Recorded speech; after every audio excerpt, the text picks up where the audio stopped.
Hey everybody, it's Christine Ernst, the Fat Ass Cancer Bitch, coming to you from the Cozy Reading Cottage in Sandwich, Massachusetts.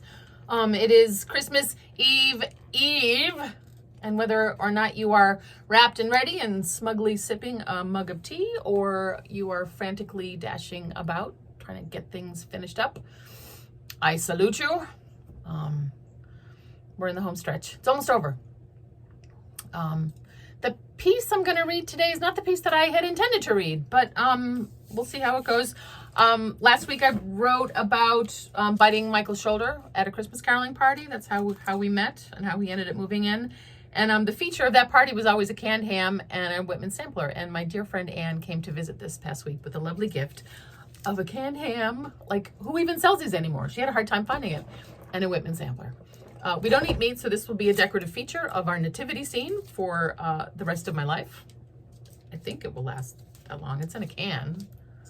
But the Whitman sampler will be gone by tomorrow afternoon, most likely. It's the holidays after all.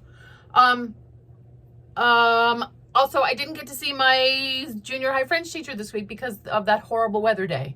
So we have postponed to the top of January, and I'll tell you all about that then.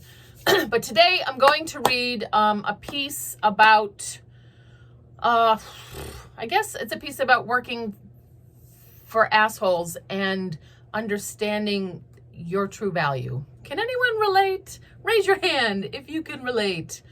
Gosh, it's that time of year, isn't it? Here goes.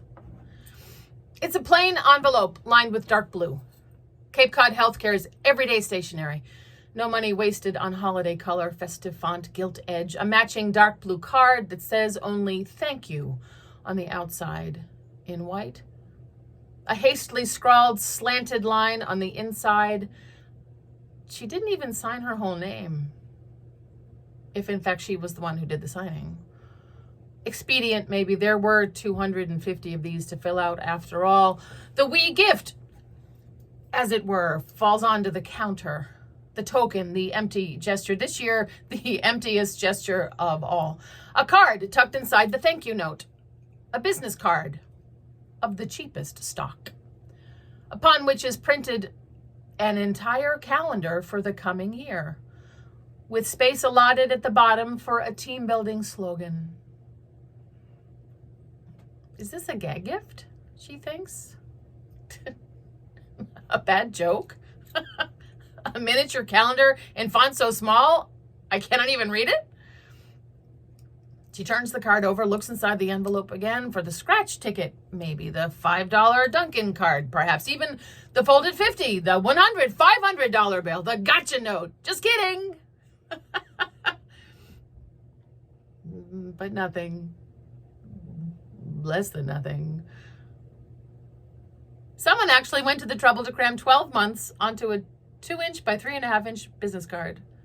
Actually, somebody went to the trouble to pay a graphic designer to shrink a year onto a 2-inch by 3.5-inch business card and print out 250 of them and pay an undoubtedly underpaid underling to stuff each one into an everyday thank you card and stuff that card into an envelope and place an address sticker on it and a 66-cent stamp on it and then take it to the post office downtown in Hyannis for it to travel all the way to Rhode Island first and then get rerouted via the postal service to her mailbox in a town on Cape Cod that I will not name, lest her boss, who undoubtedly received a fine Christmas bonus, find out who showed me this piece of shit, this used Kleenex, this fingernail clipping, this bad banana with a greasy black peel of a holiday thank you sent to all the good folks who work for the hospice and palliative care division of Cape Cod Healthcare and give her grief about it. Grief.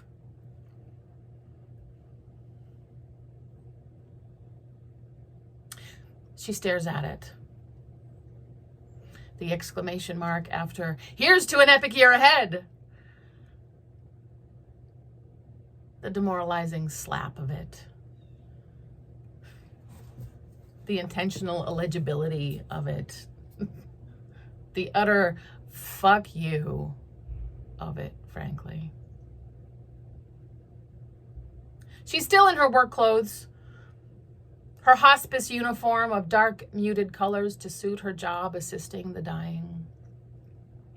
easing their leaving of this world, a calling for which there is no adequate compensation, let alone soul-crushing year-end wallet-sized calendar, thoughtless, meaningless non-bonuses. the exact opposite of the work she does. She wears deep greens for the peace of the forest. O holy night. She wears rich browns for the beauty of the earth.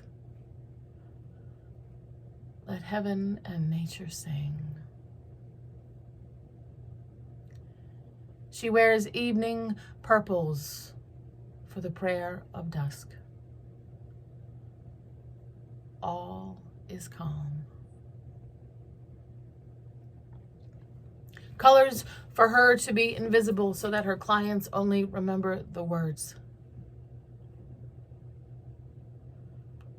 Words for the dying. Words for the living too.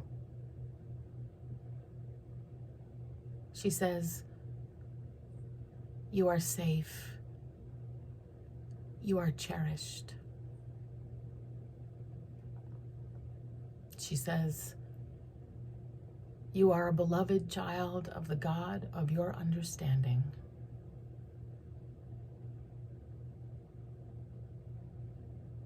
She says,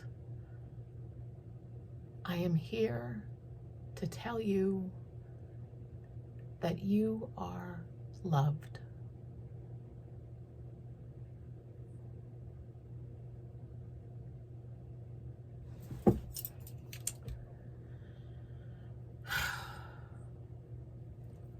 So I wrote that because she couldn't. Man, oh man. You are beloved, even though folks may make you feel like you're not. And that's especially important to hear at this time of year. Merry Christmas, dear folk. I hope you have a lovely next few days. I hope it's not too anxiety inducing. I hope there's some joy and some peace in there for you. Come as you are. You are beloved. I'm so grateful. Thanks so much. I'll see you next week. We're headed to my sister's down in Lewis, Delaware for a few days, and then back by New Year's Eve. And I'll post on Saturday. I'll probably have some good stories. I always do. Bye-bye.